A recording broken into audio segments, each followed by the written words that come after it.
व्यापारियों की जेबों पर डाका डालने का माध्यम बना बेनियाबाग का राजनारायण पार्क।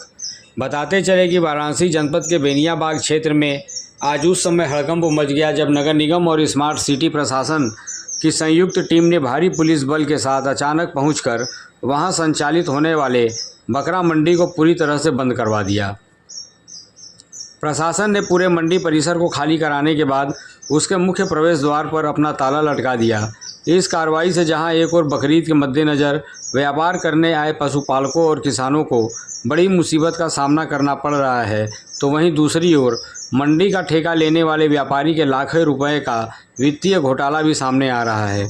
प्रशासनिक सूत्रों के अनुसार बेनियाबाग की इस मंडी को एक सीमित अवधि के लिए ही संचालन की अनुमति दी गई थी, लेकिन बाद में किन्हीं कारणों का हवाला देते हुए प्रशासन ने इसके आवंटन को पूरी तरह निरस्त कर दिया।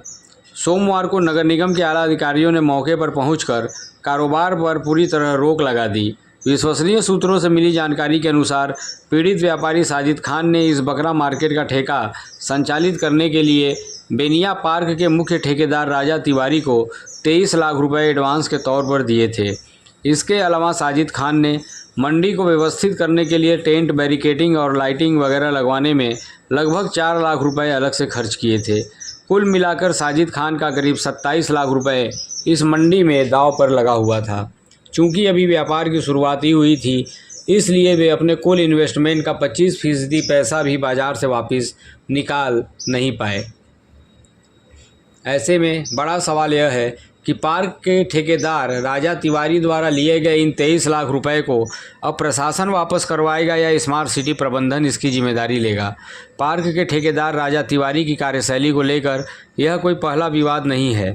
सूत्रों का दावा है कि इससे पहले दीपावली के समय पर लगने वाली पटाखा मार्केट के लिए भी राजा तिवारी द्वारा एक तथाकथित व्यापार मंडल के तथाकथित महामंत्री के माध्यम से पटाखा कारोबारियों से लाखों रुपए का एडवांस पैसा वसूल लिया गया था, लेकिन बाद में प्रशासन ने सुरक्षा कारणों से पटाखा मार्केट की परमिशन नहीं दी और बाजार नहीं लग सका। हैरान करने वाली बात यह है कि उन पटाखा कारोबारियों का एडवांस पैसा आज तक वापस नहीं मिला है। पटाखा मार्केट का ठेका लेने का दावा करने वाले व्यापार मंडल के महामंत्री के द्वारा पटाखा कारोबारियों से दुकानें बुक करवाने हेतु पैसे दिए थे, जो पैसे कई व्यापारियों को आज तक वापस नहीं मिला है। सूत्र बताते हैं कि व्यापारी जब उक्त तथाकथित महामंत्री से पैसा मांगते हैं तो वह बेनियाबाग के ठेकेदार राजा तिवारी द्वारा पैसा मिलने पर वापस करने की बात करते हैं, जबकि राजा तिवारी के द्वारा उक्त महामंत्री पर मामले को टाल दिया जाता है। इन सब के बीच व्यापारी ही इस धोखाधड़ी का शिकार हुआ है। अब सवाल यह है कि क्या दूसरे शहरों की कंपनियां वाराणसी में आकर स्मार्ट सिटी से पूरे बेनियाबाग राजनारायण पार्क का ठेका सिर्फ इसलिए लेती हैं कि स्थानीय ऐसे नेताओं व व्यापारियों के माध्यम से अन्य व्यापारियों के जेबों पर डाका डाल सके। वहीं एक सवाल यह भी है कि चाहे पटाखा व्यापार के लिए या फिर बकरा मंडी के लिए जब ठेकेदार या स्मार्ट सिटी कोई टेंडर किसी भी व्यक्ति को देती है तो बाजार न लगने की स्थिति में व्यापारियों का लिया हुआ रुपया वापस करने की जिम्मेदारी किसकी है, या फिर इसी तरह व्यापारियों की जेबों पर डाका डाला जाएगा। वहीं जिला प्रशासन को इसमें हस्तक्षेप करते हुए टेंडर लेने वाले व्यापारी के लाखों रुपये को वापस कराने की व्यवस्था जरूर करनी चाहिए। अब इसमें आगे क्या कार्रवाई होती है यह तो भविष्य के गर्भ में है। फिलहाल बीएम ब्रेकिंग न्यूज़ की पड़ताल जारी है। वाराणसी से देखिए विनय यादव की रिपोर्ट।